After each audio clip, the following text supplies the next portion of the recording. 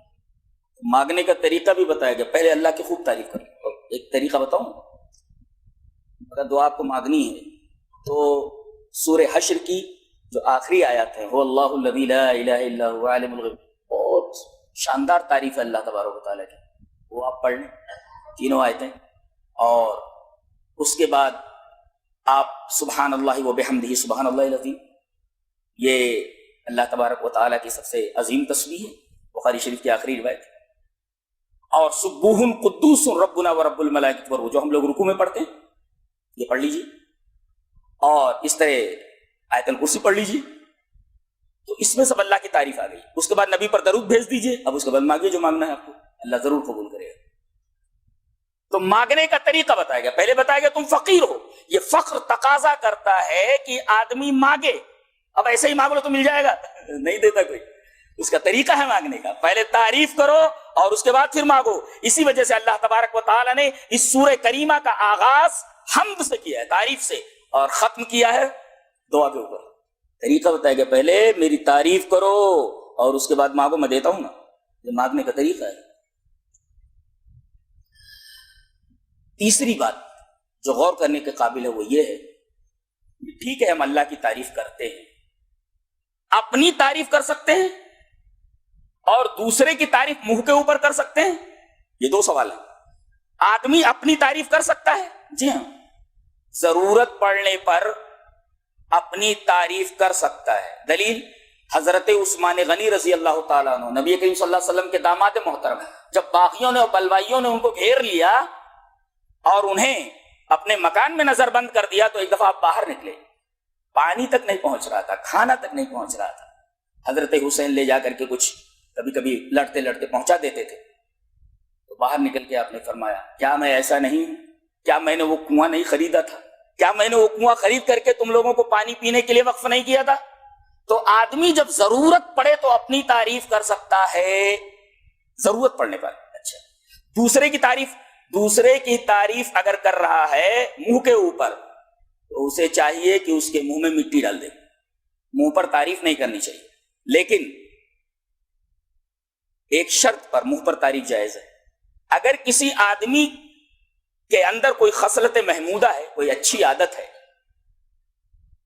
تو آپ اگر یہ سمجھیں کہ یہ آدمی اس خصلت پر برقرار رہے، اگر میں تعریف کر دوں تو اگر اس خصلت پر وہ برقرار رہے، قائم رہے، دائم رہے، ایسا آپ کو لگتا ہے، تو اس خصلت محمودہ پر برقرار رکھنے کے لیے اس کی تعریف کی جا سکتی ہے، جائز ہے، تاکہ وہ اس خصلت کے اوپر برقرار رہے۔ اور اگر آپ کو ایسا لگے کہ تعریف کرنے پر یہ عجب میں مبتلا ہو جائے گا، عجب، تکبر میں مبتلا ہو جائے گا، خود پسندی، عجب مانے خود پسندی، اپنے آپ کو پسند، ہاں ہم بھی کچھ ہیں، یہ ہے عجب، عجب میں مبتلا ہو جائے یا تکبر میں مبتلا ہو جائے گا تو جائز نہیں ہے۔ اور تعریف جب کرے تو بیجا تعریف نہ کرے، ایک، اور دوسرے تعریف میں مبالغہ نہ کرے، آپ ایسے، آپ ویسے، آپ ڈبل پیسے، تو اس طریقے سے تعریف کرنا جائز نہیں ہے۔ تعریف معتدل لو، مبالغہ نہ ہو اور بیجا تعریف نہ ہو، اور آدمی کو یہ معلوم ہو کہ یہ آدمی تعریف کرنے کی وجہ سے تکبر میں مبتلا ہو جائے گا، عجب میں مبتلا ہو جائے گا، گھمنڈ میں مبتلا ہو جائے گا، تو اس کی تعریف موقع پر جائز نہیں ہے۔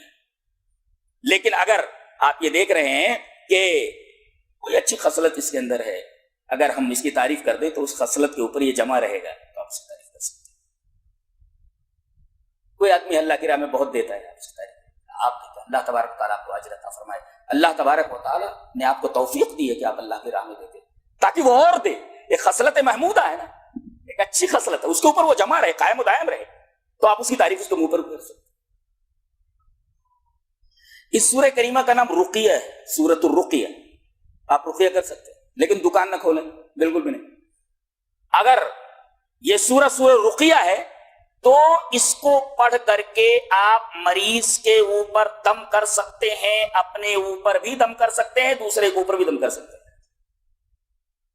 اچھا، جب دم کر سکتے ہیں تو اس کا مطلب شفا ہوتی ہے، نہیں دم کرنے کو کوئی مطلب ہی نہیں ہے نا، دم کرنے سے شفا ہوتی ہے تو آپ دم کریں، شفا ہوتی ہے۔ ایک سوال اور کہ بعض مرتبہ ہم دیکھتے ہیں کہ ہم رقیہ کرتے ہیں لیکن شفا نہیں ہوتی۔ اب کہیں کہ الحمد شریف پڑھ کر کے ہم نے دعا کی اور اس کو سورۃ الرقیہ بھی کہا جاتا ہے، تو رقیہ ہم نے کیا، پڑھ کر پھونکا، دم کیا، لیکن آدمی کو شفا نہیں ہوئی، یہ سوال پیدا ہو سکتا ہے۔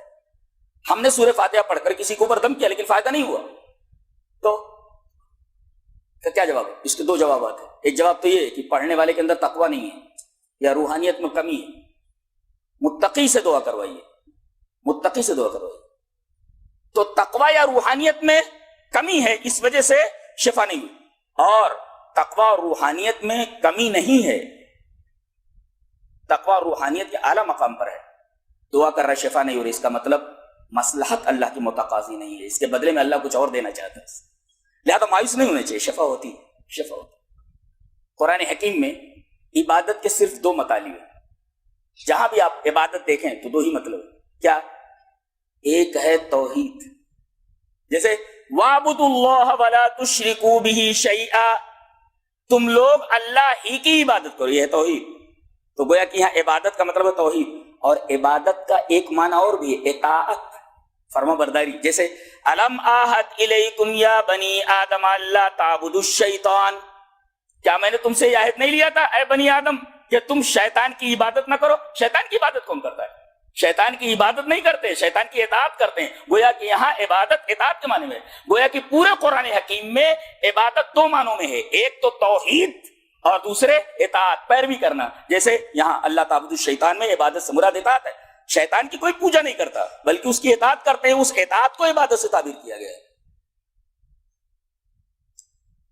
ایک نکتہ اور بتاتا ہوں، دنیا میں آدمی کی دو حیثیتیں، ایک ہے عابد کی اور ایک ہے عبد کی۔ عبادت کر رہا ہے اللہ کی، عابد ہے، اور دوسرے بندہ ہے، کائنات کی ہر شے بندہ ہے، کائنات کی ہر شے اللہ کا بندہ ہے۔ تو یہاں دو حیثیتیں ہیں، ایک عابد کی کہ عبادت کر رہا ہے، اور دوسرے عبدیت کی کہ بندہ ہے وہ۔ قیامت میں ایک ہی چیز رہ جائے گی، عبدیت، عبادت نہیں رہ جائے گی۔ یہ فرق ہے دنیا اور آخرت میں۔ جی، دنیا میں عبدیت اور عبادت دونوں چیزیں ہیں، آپ عبادت بھی کریں گے اور اب اللہ کے بندے ہیں، لیکن آخرت میں مرنے کے بعد ایک چیز رہ جائے گی، عبدیت۔ اس وقت بھی آپ بندے ہیں، آپ کچھ اور نہیں ہو جائیں گے، بندے ہی رہیں گے، لیکن عبادت ثابت ہو جائے گی۔ مرنے کے بعد عبادت نہیں ہے، یہی جو کچھ کرنا ہو عبادت کے نام پہ کر لو، مرنے کے بعد عبادت نہیں ہے، صرف عبدیت ہے۔ تو عبادت اور عبدیت میں فرق معلوم ہوا، تو عبادت کا معنی بھی معلوم ہوا، اور عبادت اور عبدیت دونوں کے درمیان فرق معلوم ہوا۔ ایاکا کہا گیا، تعریف غائب سے کی گئی، تعریف غائب سے کی گئی، اور دعا خطاب سے کی گئی۔ الحمدللہ رب العالمین، تمام تعریف رب العالمین کے لیے ہے، وہ رحمان ہے، رحیم ہے، یوم جزا کا مالک ہے۔ دیکھو، غائب میں تعریف ہو رہی ہے، اور جب دعا کی بات آئی، اہدنا، اے اللہ تو ہمیں ہدایت دے، خطاب میں آ گیا بندہ۔ اس کا مطلب یہ ہے، نکتہ یہ ملا کہ تعریف پیٹھ پیچھے کرنی چاہیے۔ تعریف میں اصل یہ ہے کہ آدمی تعریف پیٹھ پیچھے کرے، اور سوال میں اصل یہ ہے کہ آدمی بالمشافہ سوال کرے، آپ ہمیں دے دیجیے، آپ ہماری مدد کیجیے۔ تو تعریف میں اصل یہ ہے کہ غائب میں کرے، پیٹھ پیچھے کرے، اور سوال میں ہے کہ بالمشافہ کرے۔ ایک بات تو ہی معلوم، تعریف کے بعد جو غائب میں کی گئی، ڈائریکٹ جب عبادت کی بات آئی تو ڈائریکٹ خطاب کے ذریعے کیا گیا، خطاب کے ذریعے بات کہی گئی۔ ایاک نعبد، تعریف اللہ کے لیے غائب میں ہے، ایاک نعبد، اے اللہ ہم تیری عبادت کرتے، تیری ہی عبادت۔ ایک ہے ہم تیری عبادت کرتے ہیں، صحیح نہیں ہے اس کا ترجمہ، تیری عبادت کرتے، ہم تیری ہی عبادت کرتے ہیں، یہ ترجمہ صحیح، یہ ترجمہ صحیح۔ تو خطاب میں کیوں عبادت کی بات کہی گئی؟ اس میں اس حدیث کی طرف جائیے، اللہ کے رسول نے فرمایا، تم اللہ کی عبادت اس طرح کرو جس طرح ایسا لگے کہ تم اللہ کو دیکھ رہے ہو، اور اگر یہ احساس نہ ہو سکے تو یہ سمجھو کہ اللہ تمہیں دیکھ رہا ہے۔ آپ کسی معمولی ایک پولیس انسپکٹر کے سامنے آپ کھڑے ہو جائیے، آپ کو ہمت نہیں پڑے گی کہ آپ پیچھے مڑ کر کے دیکھیں، دائیں بائیں تو کنکیوں سے دیکھ سکتے ہیں، لیکن اس کی طرف پیٹ نہیں کر سکتے، آپ کو معلوم ہے کہ بہت مارے گا۔ بادشاہ کے سامنے آپ تو دائیں بائیں بھی ڈر کے مارے نہیں دیکھ سکتے، اب بتائیے حکم الحاکمین آپ کے سامنے ہے، آپ کی کیا حالت ہے؟ اندازہ لگائیے۔ صحابہ کرام رضوان اللہ تعالی علیہم اجمعین ایاک نعبد و ایاک نستعین کی تفسیر انہوں نے اپنی ذات سے کر کے بتایا۔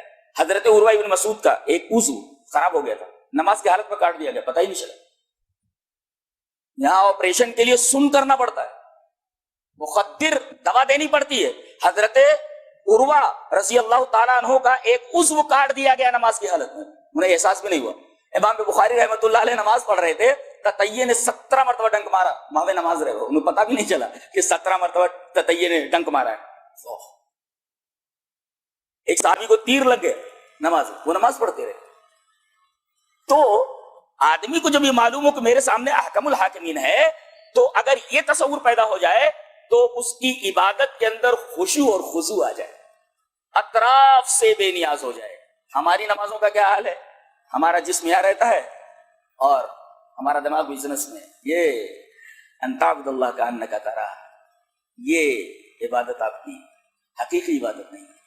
ایاک نعبد، ہم تیری ہی عبادت کرتے، اچھا عبادت پہلے استعانت بعد میں. اے اللہ ہم تیری عبادت کرتے ہو, تجھی سے مدد مانگتے, تو مدد بعد میں عبادت پہلے کیوں ایسا؟ اس لیے کہ عبادت یہ اصل ہے, مقصود ہے, اور استعانت وسیلہ ہے, اور وسیلہ جو ہوتا ہے یہ عبادت مقصود ہے. یہ مقصود تو ہم تیری ہی عبادت کرتے, مقصود پہلے ہوتا ہے, مقصود پہلے ہوتا ہے. تو گویا کہ استعانت یہ وسیلہ ہے. اور یہ بھی بتایا گیا کہ تم عبادت تو کر رہے ہو, دعا مانگ لو کہ میں مدد کروں, اگر میری مدد نہیں تو عبادت بھی نہیں کر سکتے تم. گویا کہ انسان جو عبادت کرتا ہے وہ اللہ کی مدد سے کرتا ہے. لہذا انسان اگر عبادت کرے تو فخر نہ کرے, بلکہ اللہ کا احسان مانے, اس کا شکر ادا کرے کہ کم سے کم اس کی مدد تو ہوئی کہ جس کی وجہ سے تم نے عبادت کی. تو ایاک نعبد و ایاک نستعین, ہم تیری ہی عبادت کرتے ہیں, تجھی سے مدد مانگتے ہیں. تو مدد کو عبادت کے ساتھ جوڑا گیا کہ اللہ نے فرمایا کہ اگر میری مدد نہ ہو تو تم عبادت بھی نہیں کر سکتے. پتہ یہ چلا انسان اگر کوئی عبادت کر لے تو تکبر میں مبتلا نہ ہو, بلکہ یہ سمجھے کہ اللہ نے توفیق دی, اللہ کی مدد شامل حال رہی, تو مجھے اس عبادت کرنے کی توفیق حاصل دی. ہدایت, اللہ ہمیں ہدایت دے. ہدایت کی 3 قسمیں ذہن نشین کی جائے. ہدایت ارشاد, یہ نبی کا کام ہے. جیسے ہدایت ارشاد کے کیا مطلب؟ مجھے معلوم نہیں ہے کہ مجھے سکندرآباد ریلوے اسٹیشن جانا ہے. میں ان سے پوچھتا ہوں بھائی مجھے سکندرآباد ریلوے اسٹیشن جانا ہے. اچھا تو آپ یہاں سے دیکھیے وہاں جائیے, وہ ایک چوراہا آپ کو ملے گا, چوراہے کے بعد آپ دائیں مڑ جائیے, اس کے بعد آپ سیدھے نکلتے چلے جائیے. تو یہ جو آپ بتا رہے ہیں یہ ہدایت ارشاد ہے, رہنمائی ہے. یہ نبی کا کام ہوتا ہے. بس وہ راستہ بتا دیتا ہے, جنت کے راستے بتا دیتا ہے کہ جنت کا یہ راستہ ہے, چل کر بھی بتا دیتا ہے. اللہ نے فرمایا وَإِنَّكَ لَتَهْدِي إِلَىٰ صِرَاطٍ مُسْتَقِيمٍ, اے ہمارے حبیب آپ صراط مستقیم کی ہدایت کرتے ہیں. ہدایت کا مطلب بتا دیتے روٹ کہ ایسے ایسے جانا ہے اور اس طریقے سے آپ پہنچ جاؤ. لیکن نبی کا کام یہ نہیں ہے منزل مقصود تک پہنچا دے, صرف رہنمائی کر سکتا ہے. تو یہ ہے ہدایت ارشاد, نبی کا کام. اور ایک ہے ہدایت توفیق. اللہ نے فرمایا انک لا تہدی من احببت ولکن اللہ یہدی من یشاء, اے ہمارے حبیب آپ جس سے محبت کریں اس کو ہدایت نہیں دے سکتے, ہدایت دینا اللہ کا کام ہے. بھئی یہاں تو کہا کہ ہدایت دینا رسول کا کام ہے, یہاں کہا جا رہا ہے آپ ہدایت دے ہی نہیں سکتے, کیا مطلب ہوا؟ پتہ یہ چلا کہ ہدایت ارشاد, رہنمائی کر دینا, یہ صرف یہی کام نبی کا ہے, اور منزل تک پہنچا دینا یہ اللہ کا کام ہے. اور ہدایت کے اوپر جمع دینا, اب وہاں پہنچ گیا, اب جس گاڑی میں بیٹھنا ہے غلط بیٹھ گئے تو اب وہاں ایک اور ہدایت کی ضرورت ہے, ہدایت تثبیت. گویا کہ ہدایت کی 3 قسمیں, ہدایت ارشاد یہ نبی کا کام, اور ہدایت توفیق یہ اللہ تبارک و تعالیٰ کا کام, اور تیسرے ہدایت تثبیت وزادہم علی ہدی, یہ اصحاب کہف کے بارے میں کہا گیا کہ اللہ تعالیٰ نے انہیں ہدایت دی اور وزادہم ہدی, ان کی ہدایت زیادہ کی. کیا مطلب؟ اے ثبتہم علی الہدی, ہدایت کے اوپر تثبیت دی. ہدایت مل جائے آدمی کو, منزل پر پہنچ جائے, وہ اسٹیشن پہنچ جائے, لیکن غلط گاڑی میں بیٹھ جائے تو اب یہ منزل تک لے جا کر کے پہنچانا, بیٹھ میری موٹر سائیکل پہ, میں چھوڑ دیتا ہوں وہاں لے جا کر کے چھوڑ دیا, اب بھی بھٹکنے کا امکان ہے منزل پر پہنچنے کے بعد بھی. اب ہدایت پر تثبیت یہ بھی اللہ کا کام ہے, زندگی بھر ہدایت کے اوپر جمائے رکھنا یہ صرف اللہ تبارک و تعالیٰ کا کام ہے. لہذا اہدنا, اس سوال کا جواب معلوم ہوا کہ ارے بھائی زندگی بھر کہتے رہے اہدنا الصراط المستقیم, اہدنا الصراط المستقیم, 17 رکعات کے اندر اہدنا الصراط المستقیم, ابھی صراط مستقیم ملا نہیں. کیا سوال کرتے ہیں نا لوگ کہ بھائی بار بار کہہ رہو اے اللہ ہمیں صراط مستقیم کی ہدایت دے, صراط مستقیم کی ہدایت دے, صراط. ارے بھائی دن میں اتنی مرتبہ تم مانگتے ہو, زندگی بھر مانگتے رہتے ہو, تمہیں صراط مستقیم نہیں ملا؟ اس کا جواب یہی ہے, جواب یہی ہے کہ ہدایت پر پہنچنے کے بعد بھی ہر لمحہ پیر پھسلنے کا امکان ہے جی. لہذا دعا کرتے ہیں اللہ جمائے رکھنا اس پر. ہدایت کی تیسری قسم ہدایت تثبیت, جمائے رکھنا. کیوں یہ جمائے رکھنا, یہ ہدایت تثبیت یہ مانگنا کیوں ضروری ہے؟ اس لیے کہ صراط مستقیم کی ہدایت مانگ رہے ہیں آپ نا, اسی راستے پر شیطان بیٹھا ہوا ہے جی. لاقعدن لہم صراطک المستقیم, اس نے اللہ کے سامنے کہا تھا میں اسی صراط مستقیم پر بیٹھ جاؤں گا. کتنے لوگ ہیں جو اس راستے پر آئے اور بھٹک گئے؟ نہیں بھٹکے, کتنے لوگ صراط مستقیم پر آئے مگر شیطان نے ان کو اتار دیا. لہذا بار بار اہدنا الصراط المستقیم کہنے کی ضرورت ہے. اور جب بندے نے کہہ دیا اہدنا الصراط المستقیم, اہدنا الصراط المستقیم, تو اس کا مطلب یہ ہوا اے اللہ ہمیں ہدایت ارشاد دے, اے اللہ ہمیں ہدایت توفیق دے, اے اللہ اس ہدایت کے اوپر ہمیں جمائے رکھ, ہدایت تثبیت دے. 3 ہدایت ہوں گی. سورہ بقرہ, سورہ بقرہ کا ایک نام ہے زہرا, زہراء, زے ہے رے الف حمزہ, زہراء, اور 2 زہرا ہے. کون؟ سورہ بقرہ, سورہ آل عمران, برابر. تو اس کا ایک نام زہرا ہے. زہرا مانے المضیہ، روشن، بریلینٹ ہے، تو چمکدار ایسا چمکنے والا. اس سورہ کریمہ کا نام چمکنے والا کیوں رکھا گیا؟ زہرا، مضیہ. پتہ ہی چلا آپ کے گھر میں اگر شیطانی اندھیرے ہیں، سورہ بقرہ پڑھو، شیطانی اندھیرے دور ہو جاتے ہیں. ایک اور دوسرے بتایا گیا نا، جادو بھی بھاگ جاتے ہیں. جادو بھی کالا ہوتا ہے نا، کالا جادو. اب جب یہ روشن ہے، ایک دم چمکدار ہے، تو جہاں روشنی آتی ہے تاریکی فوراً بھاگ جاتی ہے. ارے بھائی چاروں طرف اندھیرا، سورج نکلتا تو تاریکی پھوٹ لیتی، بھاگ لیتی وہاں سے. اس کا مطلب یہ ہے کہ جب یہ مضیہ ہے، روشن کرنے والی ہے، تو اب جہاں یہ پڑھی جائے گی وہاں سے شیطانی وسوسے اور شیطانی چیزیں اور کالے جادو سب بھاگ لیتے ہیں وہاں سے. اس لیے کہ سب کالے ہیں، روشنی آنے کے بعد یہ ساری چیزیں بھاگ لیتی ہیں وہاں سے. اس لیے اس کا نام زہرا ہے. زہرا مانے المضیہ، بریلینٹ، چمکنے والی. اور دوسرا معنی ہے اس کا روشن کرنے والی. دنیا اور آخرت میں کامیابی کے راستے کو روشن کرنے والی یہ سورہ. اس میں اتنے احکام ہیں کہ اگر ان احکام کو آدمی عمل میں لے آئے تو دین و دنیا میں کامیابی اور سکسیس کے جو راستے ہیں وہ پورے کے پورے معلوم ہو جاتے ہیں. راستے کو روشن کرو. ارے بھائی ایک راستہ ہے، بالکل کچھ سمجھ میں نہیں آ رہا ہے کہ بھائی وہ راستہ کدھر جا رہا ہے، اندھیرا ہے. اب اس راستے کے اوپر آپ ٹارچ جلا لیں تو راستہ روشن ہو جاتا ہے. تو آپ گریں گے نہیں، کہیں ٹھوکر نہیں کھائیں گے. تو گویا کہ یہ سورہ کامیابی کے راستے کے لیے ٹارچ ہے کہ کہیں آپ گریں گے نہیں. لہٰذا اس کا نام مضیہ ہے اور زہرا ہے. ایک عجیب بات ہے اس سورہ کریمہ کے اندر، کیا ایمان پر شروع ہوئی ہے، ایمان پر ختم ہو گئی. الذین یؤمنون بالغیب اور آمن الرسول بما انزل الیہ. پتہ یہ چلا کہ آدمی کی حیات ایمان سے شروع ہو کر ایمان ہی پر ختم ہونی چاہیے. جی تبھی تو کہا گیا یا ایھا الذین آمنوا اتقوا اللہ حق تقاتہ ولا تموتن الا وانتم مسلمون. آخر دم تک، اعتبار آخر کا ہے. زندگی بھر آپ ایمان پر رہے لیکن آخر میں ایمان نہیں رہا، زندگی بھر کا ایمان بیکار ہو گیا. پتہ یہ چلا کہ اگر ایمان تم لے آئے، پتہ الذین یؤمنون بالغیب، ایمان کا اقرار کر لیا نا، اب تمہیں آخر تک، آخری سانس تک یہ ایمان تمہارے ہاتھ سے نہیں جانا چاہیے. لہذا سورہ بقرہ ایمان پر شروع ہوتی ہے اور ایمان پر ختم ہوتی ہے. الذین یؤمنون بالغیب، اس کے بعد کہا گیا آمن الرسول بما انزل الیہ من ربہ والمؤمنون. ایمان پر شروع، ایمان پر ختم. بتایا گیا کہ تمہاری زندگی ایمان پر شروع ہو کر ایمان پر ختم ہو جانی چاہیے. یہ سب سے بڑی سعادت کی بات ہے، بہت ہی اہم چیز ہے یہ. اور اس کے بعد کہا گیا ہدایت متقین کے لیے. ایک بات، بعض لوگ کہتے ہیں کہ بھئی ایک جگہ کہا گیا تمام لوگوں کے لیے ہدایت ہے، یہاں کہا گیا ہدایت متقیوں کے لیے.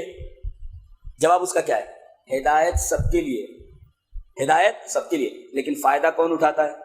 متقی اٹھاتا ہے فائدہ. جیسے سورج نکلتا ہے، روشنی سب کے لیے ہے نا، لیکن اندھا فائدہ اٹھا سکتا ہے کیا؟ اس کو نکلے نہ نکلے دونوں برابر ہے اس کے لیے. ایسے ہی جو لوگ فائدہ نہیں اٹھانا چاہتے وہ اندھے ہیں، اور جو فائدہ اٹھانا چاہ رہے ان کے لیے یہ فائدہ مند ہے. لہذا ہے تو تمام انسانوں کے لیے روشنی اور ہدایت، لیکن جیسے روشنی جب ہوتی ہے تو اس سے فائدہ بینا لوگ اٹھاتے ہیں، جن کے پاس آنکھیں ہیں، بینائی موجود ہے، وہ لوگ فائدہ نہیں اٹھا سکتے جنہوں نے اپنی بینائی کھو دی ہے. اندھے کو کوئی فائدہ نہیں پہنچتا. اسی شاعر نے بہت اچھا کہا ہے، گر نبینت بروز شب پر اچش چشمہ آفتاب راچ گناہ. اگر دن کے اندر چمگادڑ کو کچھ نظر نہ آئے تو اس میں آفتاب کا کیا قصور ہے؟ قصور تو چمگادڑ کی آنکھ کا ہے، اس لیے کہ اس کے اندر بینائی نہیں ہے. تو گر نبینت بروز شب پر اچش، شب پر اچش میں کہتے ہیں چمگادڑ کو، خفاش.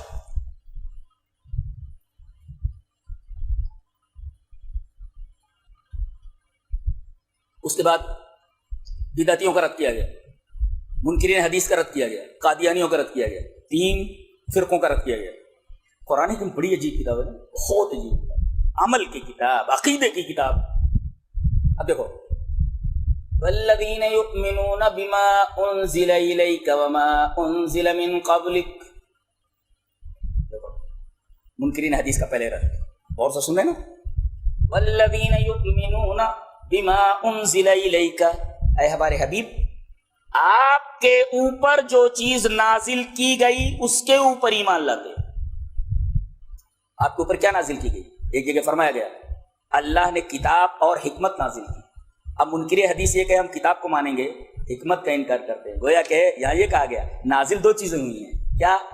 کتاب اور حکمت. اگر کہے وہ حکمت نہیں مانتا، میں حدیث نہیں مانتا، صرف کتاب کو مانتے ہیں، یہاں منکرین حدیث کر رہے تھے والذین یؤمنون بما انزل الیک، آپ کے اوپر تو دو چیز نازل ہوئی، مانتا ہے ایک کو ہے، کتاب کو مانتا ہے صرف حکمت کو نہیں مانتا، تو منکرین حدیث کا رد ہوا۔ اور بدعتیوں کا رد آگے، یہاں قادیانیوں کا رد والذین یؤمنون بما انزل الیک وما انزل من قبلک، جو آپ پر نازل کی گئی چیز پر ایمان لاتے ہیں، قرآن و حدیث پر، اچھا، اور جو آپ کے پہلے نازل ہوئی کتاب، آپ کے بعد نہیں۔ اس کا مطلب ہے اگر بعد میں کوئی کتاب آنے والی ہوتی ہے، کوئی نبی آنے والا ہوتا تو من بعد کہا جاتا۔ پتہ یہ چلا کہ آیت کریمہ نبی کریم صلی اللہ علیہ وسلم کے ختم نبوت کی دلیل ہے کہ آپ کے بعد کوئی نبی آنے والا نہیں ہے۔ والذین یؤمنون بما انزل الیک وما انزل من قبلک، کہتے ہیں یہ صفات جن کے اندر ہوں، کم سے کم 4 صفت ہے، ایمان بالغیب، نماز، ایتاء زکوٰۃ اور ایمان بالوحی، بھئی جو کتابیں آپ پر نازل ہوئیں، کتاب آپ پر نازل اور انبیاء پر نازل ہوئی۔ ایک ہے ایمان بالغیب، اللہ پر ایمان، نماز قائم کرنا، ایتاء زکوٰۃ، انفاق فی سبیل اللہ، اور یہ چوتھے ایمان بالوحی، رسولوں پر جو کتاب اتری، آپ پر جو کتاب۔ یہ 4 چیزیں اگر آدمی ان پر ایمان رکھتا ہے تو خوشخبری سنائی گی۔ بہت عجیب و غریب بات بتانے جا رہا ہوں۔ اولئک علی ھدی من ربہم، یہ لوگ ہدایت پر ہیں۔ دیکھو پر کا کیا مطلب ہوتا ہے؟ یہ میرا یہ ہینڈ ہے، یہ ہاتھ ہے، اب یہ ہینڈ کا چپ کدھر ہے؟ یہ ہاتھ پر ہے، اوپر ہے نا، اور ایک ہوتا ہے ہاتھ میں ہے، اندر ہو گئے۔ تو آپ جب قرآن پڑھیں گے تو دیکھیں گے جہاں ہدایت کی بات آتی ہے وہاں اعلیٰ آتا ہے، اولئک علی ھدی من ربہم، اور جہاں گمراہی آتی ہے ضلال تو وہاں فی ضلال مبین، فی آتا ہے، فی مانے میں، اندر۔ پتہ یہ چلا کہ ہدایت میں بلندی ہے اور ضلالت میں پستی ہے۔ جس آدمی کو بلندی چاہیے وہ ہدایت حاصل کر لے، جس آدمی کو نیچے جانا ہے، پستی میں جانا ہے، وہ گمراہی اختیار کر لے۔ جی اسی وجہ سے قرآن حکیم میں جب ہدایت کی بات آتی ہے تو اعلیٰ آتا ہی ہے، اور جب بات آتی ہے ضلالت کی، گمراہی کی، تو فی آتا ہے، فی مانے اندر میں، ایسا۔ یہ دونوں میں فرق ہے نا، میں یہ ہے اور اعلیٰ۔ تو آپ کو بلندی چاہیے، فراز چاہیے تو آپ کو ہدایت پر آنا ہے، اور اگر نشیب چاہیے، پستی چاہیے تو فی کے اندر آنا ہے، ضلال کے اندر آنا ہے۔ اب یہ آپ کے اوپر ہے، اختیار ہے آپ کو کہ آپ کون سی چیز اختیار کرتے ہیں۔ صحابہ کرام کا مقام بتایا گیا، دیکھو کتنی عجیب بات ہے۔ وَإِذَا قِيلَ لَهُمْ آمِنُوا كَمَا آمَنَ النَّاسُ، جب ان کافروں سے، منافقین سے کہا جاتا ہے کہ اس طرح ایمان لاؤ جیسے کہ لوگ ایمان لائے، یعنی صحابہ نبی کے، تو کہتے ہیں انؤمن کما آمن السفہاء، ہم اس طرح ایمان لائیں جیسا کہ بے وقوف لوگ ایمان لائیں۔ تو گویا کہ انہوں نے صحابہ کو بے وقوف کہا، جاہل کہا۔ اللہ نے کہا الا انہم هم السفہاء، میرے نبی کے صحابہ بے وقوف و جاہل نہیں ہے، جاہل تم۔ اس میں ایک نکتہ یہ میرا پہلا کہ صحابہ کے اوپر اگر کوئی اعتراض کرے، انہیں گالیاں دے، اس کا رد کرنا ضروری ہے۔ جی رد کرنا ضروری ہے، اس لیے کہ اللہ تعالیٰ نے صحابہ کرام کے اوپر جب اعتراض ہوا، انہیں جاہل کہا گیا تو اللہ نے اس کا جواب دیا۔ لہذا آج بھی کوئی صحابہ کرام کو برا بھلا کہے تو آدمی اپنے اپنے استطاعت کے مطابق صحابہ کرام کا دفاع کرے۔ جی یہ نکتہ معلوم ہوا۔ اور دوسری بات یہ معلوم ہوئی، ایمان والا جنت میں جائے گا۔ ایک سوال پیدا ہوتا ہے نا، سبھی کہتے ہیں ہم ایمان والے ہیں، ہاں یہ بہت بڑا نکتہ ہے، اس کو ذہن نشین کیا جائے۔ ہم ایمان والے ہیں، ایمان والا ہی جنت میں جائے گا۔ حدیث مسلم میں ہے لا تدخلون الجنت حتی تؤمنوا، تم لوگ جنت میں داخل نہیں ہو سکتے جب تک کہ ایمان والے نہ ہو جاؤ، برابر ہے؟ تو جنت میں داخل ہونے کے لیے ایمان ضرور، ہر آدمی بولتا ہے، ہر مسلمان بولتا ہے ہم ایمان والے ہیں، تو کون سا ایمان والا جنت میں جائے گا؟ ایمان کا دعویٰ تو سبھی کر رہے، بتایا گیا وہی ایمان معتبر ہے جو صحابہ کا تھا، اگر ایسا ایمان نہیں ہے تو ایمان معتبر نہیں ہے۔ وَإِذَا قِيلَ لَهُمْ آمِنُوا كَمَا آمَنَ النَّاسُ، جیسا کہ صحابہ ایمان لائے وہ ایمان معتبر ہے۔ اللہ اکبر۔ لہٰذا آپ جواب دے دیں کہ ہر آدمی بولتا ہے یار ہم ایمان والے، ہم جنت میں جائیں گے۔ ارے کیسا ہے تیرا ایمان؟ تو کہاں جنت میں جانا والا ہے؟ تیرا ایمان صحابہ کے ایمان کی طرح ہے۔ تو ایمان کون سا معتبر؟ صحابہ کرام کے ایمان معتبر ہے، یار مطلق ہدایت کا۔ جی اچھا، اس میں اللہ تعالیٰ نے جب منافقین نے کہا کہ نبی کے صحابہ جاہل ہیں تو اللہ نے فرمایا جاہل تم لوگ، وَلَٰكِن لَا يَعْلَمُونَ، لیکن تمہیں معلوم نہیں ہے۔ کیا پتہ چلا؟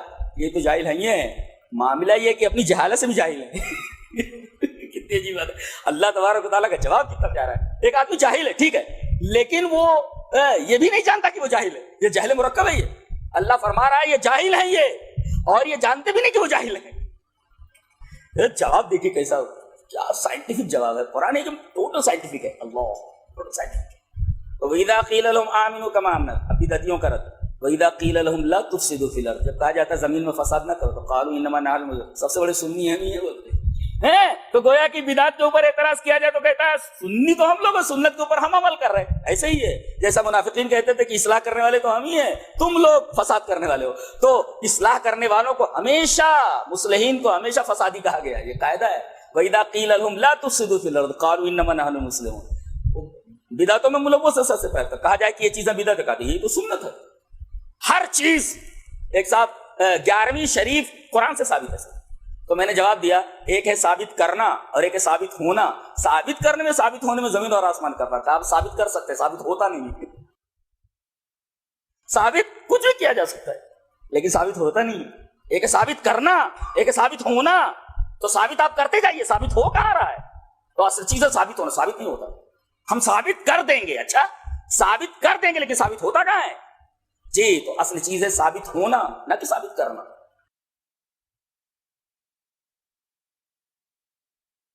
آگے بڑی پیاری بات کی جا رہی ہے، ایک ہے عبادت، ایک ہے تقوی۔ کیا سائنٹیفک ہے قرآن، سبحان اللہ، کیسی کتاب۔ آدمی کہہ رہا میں عبادت کر رہا ہوں، اللہ نے فرمایا کہ عبادت کے ساتھ ایک اور چیز ہے، دونوں لازم و ملزوم۔ لازم و ملزوم کا مطلب سمجھتے ہیں آپ؟ سمجھا دیتا ہوں۔ سورج نکلا، برابر ہے، سورج ملزوم ہے اور روشنی لازم ہے۔ جب بھی سورج نکلے گا روشنی رہے گی نا، تو سورج ملزوم ہے اور روشنی لازم ہے۔ جہاں جہاں سورج وہاں وہاں روشنی، یعنی سورج بغیر روشنی کے نہیں رہے گا، جہاں رہے گا وہاں روشنی رہے گی۔ ایسے ہی عبادت اور تقوی دونوں لازم و ملزوم۔ کیسے؟ اگر عبادت آپ نے کی لیکن تقوی نہیں ہے، عبادت مطلوب نہیں ہے، تقوی ہے لیکن عبادت نہیں کر رہے ہیں، تو آپ کے تقوی کا دعویٰ لایا نہیں۔ سبحان اللہ، اب ایک بات اور، اللہ نے کہا اے دنیا کے تمام انسان، تم اپنے رب کی عبادت کرو، متقی ہو جاؤ۔ عبادت تو تقوی ایک ساتھ ذکر کیا گیا، برابر۔ اس کے بعد یہ کہا گیا الذی جعل لکم الارض فراشا والسماء بناء وانزل لکم من السماء ماء وغیرہ، کہ اس نے آسمان بنایا، اس نے زمین کو تمہارے لیے بچھونا بنایا اور آسمان سے رزق نازل کیا۔ یہ کہنے کی کیا ضرورت ہے عبادت کے بعد؟ سائنٹیفک بتاؤں، آدمی عبادت مانے جھکنا، آدمی جھکتا کب ہے؟ دو چیزوں کے سامنے جھکتا ہے، پاور کے سامنے اور دوسرے جب کچھ ملتا ہے فائدہ، وہاں جھکتا ہے۔ جی، اللہ نے فرمایا میرے پاس پاور اتنا ہے کہ میں نے آسمان اور زمین بنایا ہے۔ رہتے کہاں ہو؟ آسمان کی چھت کے نیچے اور زمین بچھونے کو میں نے بنایا نا۔ تمہاری اوقات کیا ہے؟ تمہاری اوقات کیا ہے؟ یہ ہمارا پاور ہے۔ یہ آدمی پاور کے سامنے جھکتا ہے۔ ابھی دیکھیں پاور بتایا اللہ نے، اس کے بعد کہا ہم نے آسمان سے روزی نازل کی، جہاں ملتا ہے وہاں آدمی جھکتا ہے۔ بتایا عبادت کرو، اس لیے کہ یہ دو چیزیں اسی کے پاس ہے، اس سے بڑا کوئی قادر نہیں، اس سے بڑا کوئی رازق نہیں۔ سبحان اللہ و بحمدہ، سبحان اللہ العظیم۔ یہ ہے قرآن ایک امتحان داد رہا ہے۔ اس کے بعد پہلے مومنین کا بیان ہوا، اس کے بعد کافروں کا بیان ہوا، اور اس کے بعد منافقین کا بیان ہوا، اور اس کے بعد توحید کا بیان ہوا، توحید کے بعد رسالت کا بیان ہوا کہ اگر میرے نبی کے بارے میں تمہیں شک ہے کہ یہ نبی نہیں ہے تو اس کے اوپر جو کتاب نازل کی گئی اس کتاب کا الٹرنیٹیو لے کر کے آؤ، متبادل لے کر کے آؤ۔ نہیں لا سکتے، لہذا ہمارے نبی سچا ہے۔ بالکل سائنٹیفک بات ہے۔ اگر کہتے ہو کہ میرا نبی سچا نہیں ہے تو اس کے اوپر جو کتاب نازل ہو، اس کتاب جیسی کوئی کتاب لے کر کے لا کر کے بتاؤ۔ اگر لا کر نہیں بتا سکتے اس کا مطلب یہ ہے کہ یہ نبی برحق ہے۔ یہ اس کے بعد کہا گیا جہنمیوں کے لیے جہنم ہے۔ اب جہاں اللہ تبارک و تعالیٰ جہنمیوں کا ذکر کرتا ہے، جنتیوں کا ضرور کرتا ہے۔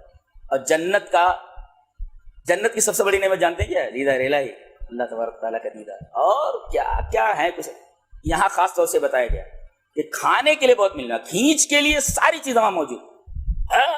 آدمی دیکھا ارے یہ تو کھایا تھا، لیکن کھایا گیا ارے اس کا ذائقہ ہی عجیب ہے، اس کا ذائقہ ہی عجیب ہے۔ اچھا، اس کے بعد لڑکیاں، یہی تو چاہتا ہے آدمی، کھانا اور لڑکی۔ وَلَهُمْ فِيهَا أَزْوَاجٌ مُطَهَّرَةٌ، پاک لڑکیاں، پاک بیویاں، پاک بیویاں۔ یہاں تو جوئیں پڑ جاتے بالوں میں، برش نہ کرے تو منہ گندا ہو جاتا، وغیرہ وغیرہ، نہائے نہ تو بدن سے بو آنے لگتی ہے۔ مطہرہ، ان کو نہانے کی ضرورت نہیں ہے، ان کو باتھ روم جانے کی ضرورت نہیں, تو پیشاب پاخانے کی ضرورت نہیں, بالکل پاک. حسین کتنی رہیں گی وہ آگے ہم بیان کریں گے. اللہ وَلَهُمْ فِيهَا أَزْوَاجٌ مُطَهَّرَةٌ, مطہرہ کہہ کر بتا دیا کہ اتنی پاک ہے کہ ان کی پاکی کا تصور بھی نہیں کیا جا سکتا. یہاں ایک سوال کا جواب دے لوں. کہتے ہیں جنت میں ایک مرد کو کئی عورتیں دی جائیں گی, تو ایک عورت کو کئی مرد کیوں نہیں؟ میرا ایک الزامی سوال ہے. الزامی سوال کیا کوئی آدمی یہ پسند کرے گا کہ اس کے کئی باپ ہیں؟ جواب ہو گیا. چلو آگے. اللہ نے فرمایا کہ جی اب اللہ تبارک و تعالی نے شروع کیا کہ ہم نے ارادہ کیا ہے کہ ہم ایک مخلوق بنائیں زمین پر. فرشتوں نے کہا کہ ہم تیری تسبیح اور تقدیس کے لیے کافی ہیں, بنانے کی کیا ضرورت ہے وغیرہ. اللہ تبارک و تعالیٰ نے آدم کو تمام اسماء سکھا دیے, پیش کیا گیا ان کے سامنے, انہوں نے تمام اسماء کے نام, تمام چیزوں کے نام بتا دیے. یہ نام نہیں بتا سکے فرشتے.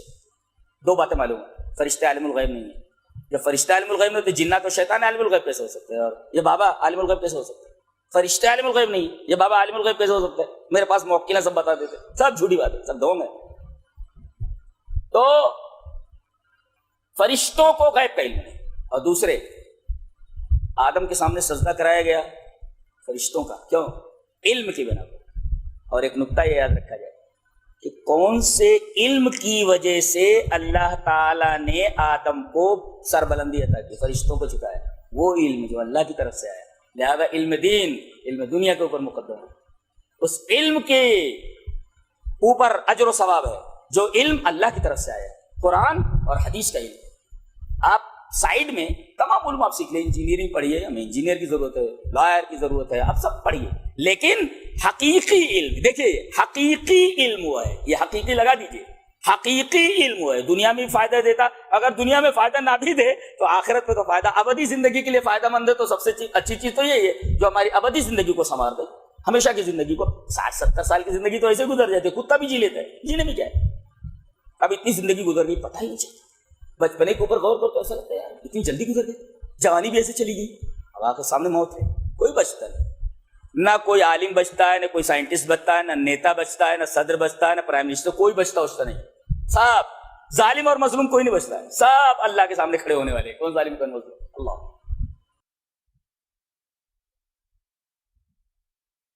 ایک نقطہ اور, اللہ نے آدم و حوا کو جنت میں داخل کر دیا. ایک صاحب نے بتایا کہ پوچھا کہ اللہ تعالیٰ نے آدم و حوا کا یہ جنت میں داخل کیا, تو ان دونوں کا نکاح کس نے پڑھایا؟ نکاح کس نے پڑھایا؟ اس کا جواب 22ویں پارے میں. اللہ تعالیٰ نے زینب بنت جہش کا نکاح جب کرایا تو کہہ دیا زوجنا, کہا ہم نے اپنے نبی کی شادی زینب سے کر دی, نہ مہر متعین ہونے کچھ. نبی کریم صلی اللہ علیہ وسلم سیدھے گھر کے اندر چلے گئے. جی اللہ فرماتے میں نے شادی کرنے میں نکاح پڑھانے کی کیا ضرورت ہے؟ اللہ کے یہ کہہ دینا کافی ہے تیری بیوی ہے, اس کو نکاح پڑھانے کی کیا ضرورت ہے؟ تو بیوی اور تم جنت پہ چلے جاؤ. یا آدم اسکن انت وزوجک الجنہ,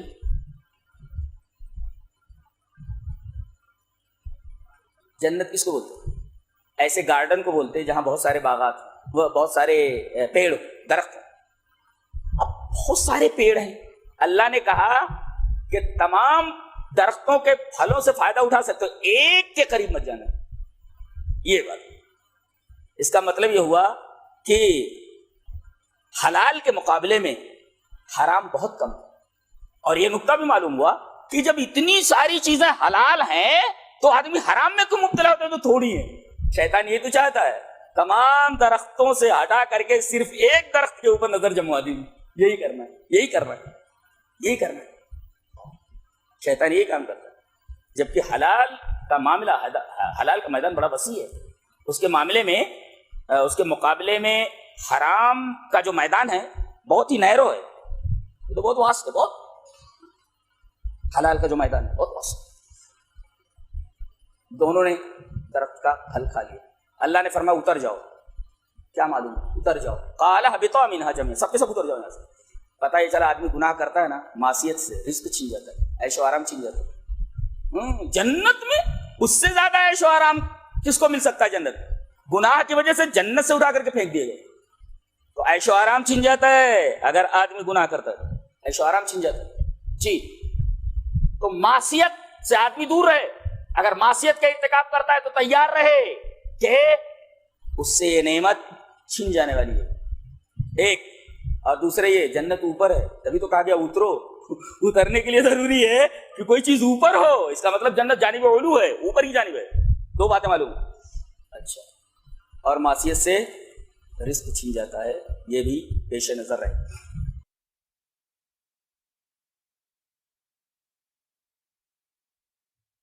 آگے اللہ تبارک و تعالیٰ نے ایک بات فرمائی یہودیوں کے تعلق سے، یہودی علماء کے تعلق سے، کیا اتامرون الناس بالبر وتنسون انفسکم، تم لوگ بھلائی کا حکم دیتے ہو اور اپنے آپ کو بھول جاتے ہو۔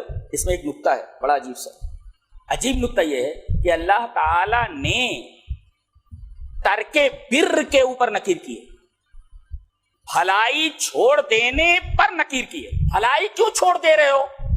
بھلائی نہیں چھوڑنا چاہیے، بھلائی کے چھوڑنے پر یعنی ترک بر کے اوپر نکیر کی ہے، بھلائی کا حکم دینے پر نکیر نہیں کی۔ اس کا مطلب ہے عالم اگر بے عمل ہے تو ہم اس کی اصلاح کریں گے، لیکن اس کو اچھی بات کہنے سے نہیں روکیں گے، اچھی بات تو بول رہا ہے، ہم اس کی اصلاح کریں گے۔ نہیں، نکتہ سمجھ میں آیا؟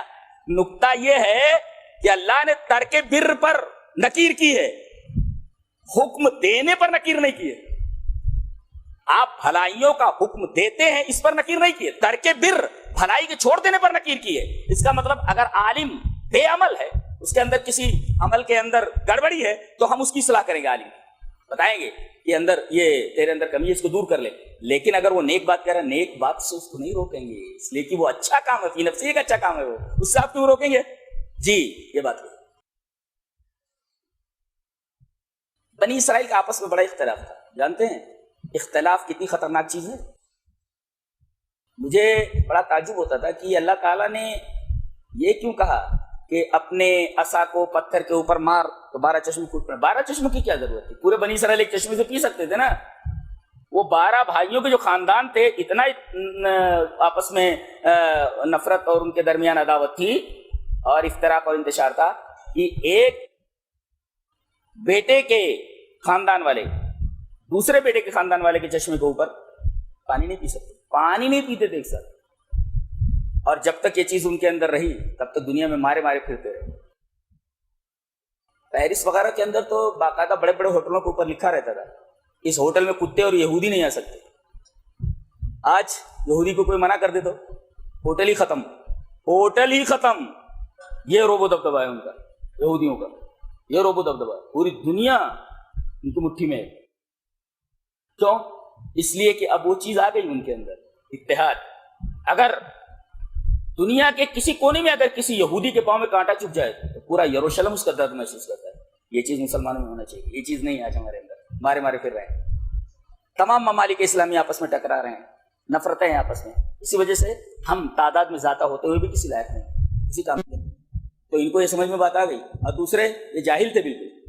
ارے ان کی جہالتیں پڑھ پڑھ کر کے آپ قرآن دیکھیں کتنے بڑے جاہل تھے یہ۔ بار بار قرآن حکیم نے ان کو جاہل کہا ہے، قرآن حکیم نے ان کو بار بار جاہل کہا ہے، اتنے بڑے جاہل تھے۔ تو انہوں نے پڑھا، علم حاصل کیا، علم حاصل کیا انہوں نے۔ اور اب علم کا عالم یہ ہے کہ وہ 50 سال کے آگے کی ساری چیزیں تیار کر کے رکھتے ہیں، لڑ کر کے بتاؤ، اتنا علم ہے ان کے پاس۔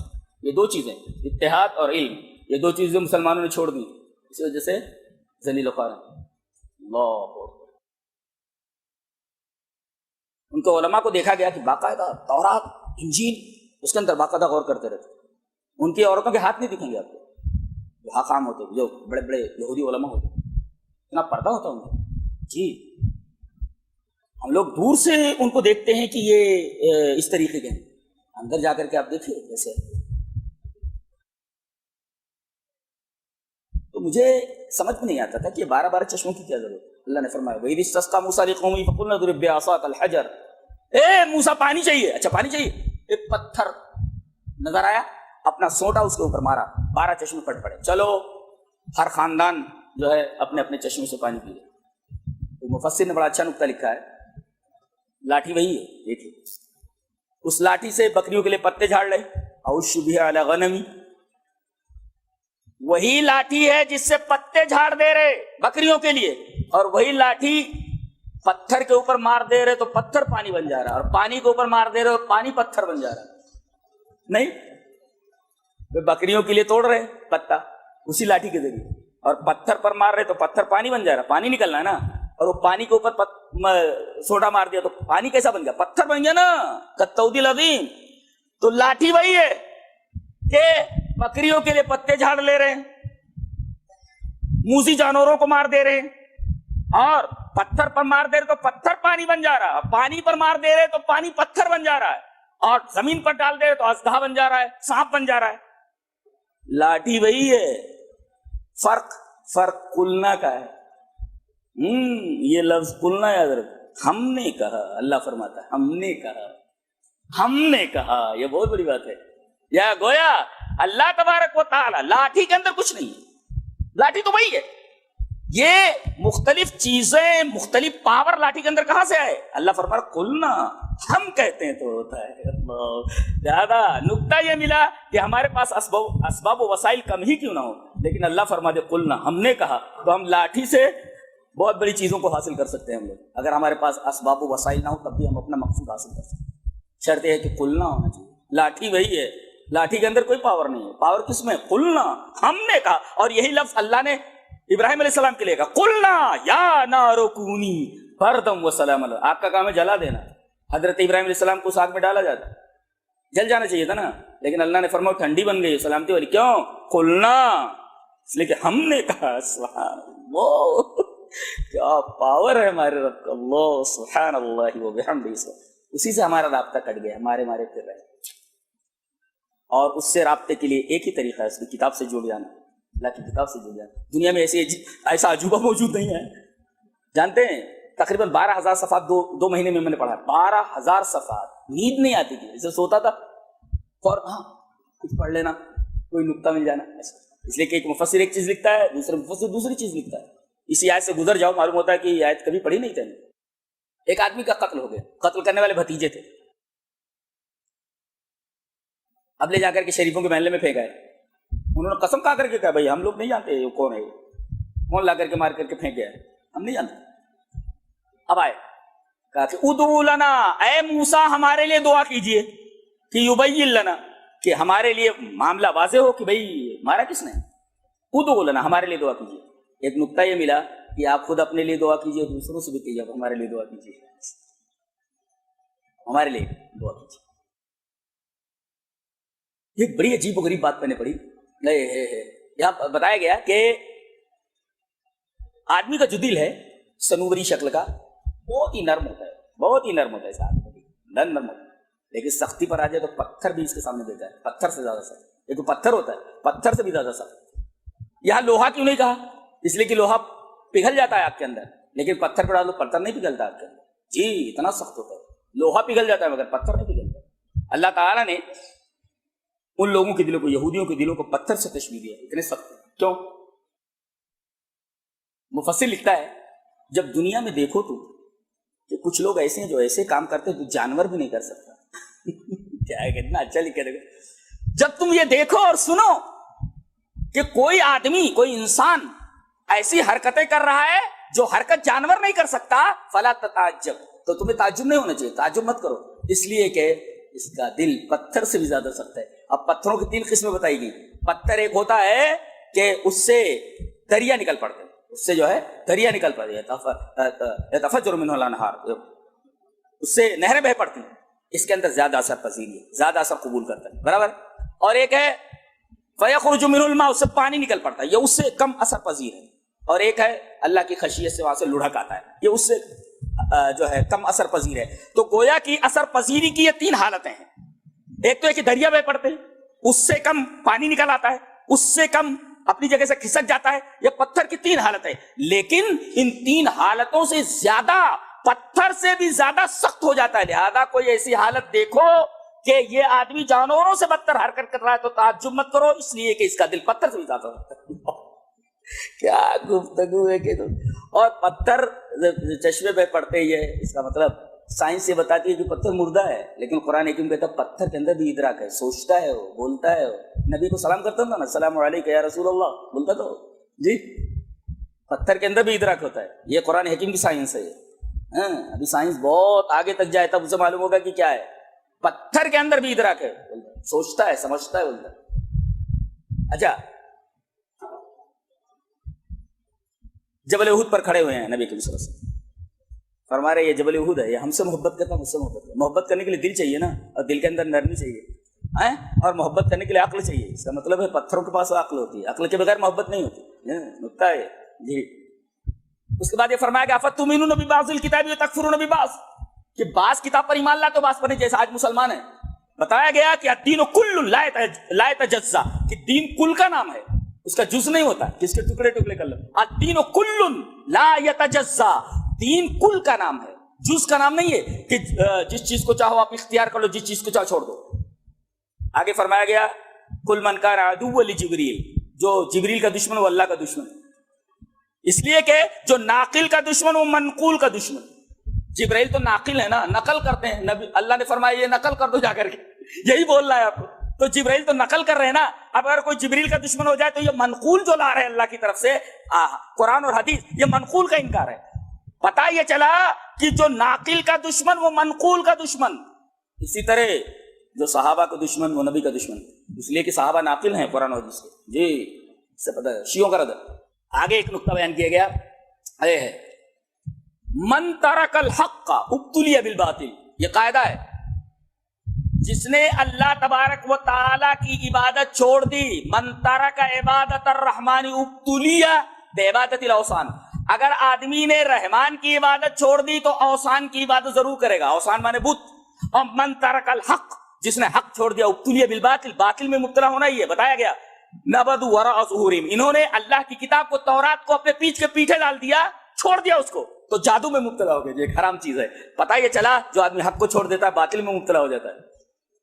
آگے فرمایا گیا نبی جب بیٹھتے تھے تو اب لاؤڈ اسپیکر تو تھا نہیں، دور تک آواز نہیں پہنچتی تھی، تو بعض صحابہ کہتے تھے راعینا، راعی اور راعی مراعات سے راعی اس جو ہے یہ امر ہے، رعایت کیجئے اللہ کے رسول آپ ہماری، یہ بولتے تھے۔ اب اگر اس کو تھوڑا کھینچ کر پڑھ دو راعینا تو ہو جائے گا اے ہمارے چرواہے۔ تو صحابہ کرام رضوان اللہ تعالی علیہم اجمعین تو اچھی نیت کے ساتھ یہ لفظ بولتے تھے کہ آپ ہماری رعایت کیجئے۔ ایک شگوفہ نکال لیا یہودیوں نے، تھوڑا کھینچ کر بولتے تھے راعینا، بدترین گالی، اے ہمارے چرواہے۔ یا اس کا مطلب بعض لوگوں نے بتایا ہے اسما لا سمعتا، اے سن اللہ تجھے بہرا کر دے تو نہ سنے، اسما سن لا سمعتا تو نہ سنے، یہ بددعا ہے کہ سن تو بہرا ہو جائے، یہ بہت بری گالی تھی۔ حضرت سعد ابن معاذ کو یہ ان کی چالاکی معلوم ہو گئی کہ یہ کمینے، یہ اتنے بدماش ہیں کہ انہوں نے ایک اچھی چیز سے بری چیز نکال لی۔ ایک یہودی کو کہتے سنا ہنس کر کے، فوراً اپنی تلوار نکال لی، بولے آئندہ سنا نا تو تیرے دھڑ کے اوپر تیری منڈی نہیں رہے گی۔ واہ، اس وقت کیا وقار تھا ہم لوگوں کا، یہودیوں کے بارے میں جو آج ہمارے سر پہ سوار ہیں، اس وقت کیا معاملہ تھا۔ آئندہ یہ توہینی کلمات، توہین کے کلمات سنے نا، تیرے گردن کے اوپر تیری منڈی نہیں رہے گی، تیری گردن اڑا دوں گا۔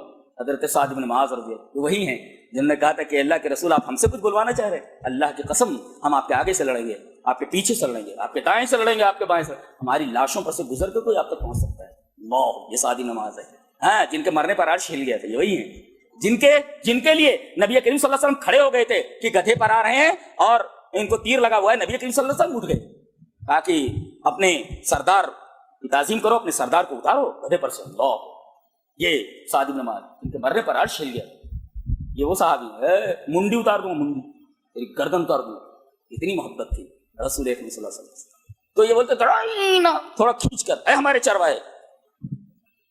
تو اللہ تبارک تعالیٰ نے یہ کہلوایا کہ ایسا رائنا مت بولو، لوگ شگوفہ نکال لے رہے، تو منظور نہ کہو، اللہ کے رسول ہماری طرف دیکھیے۔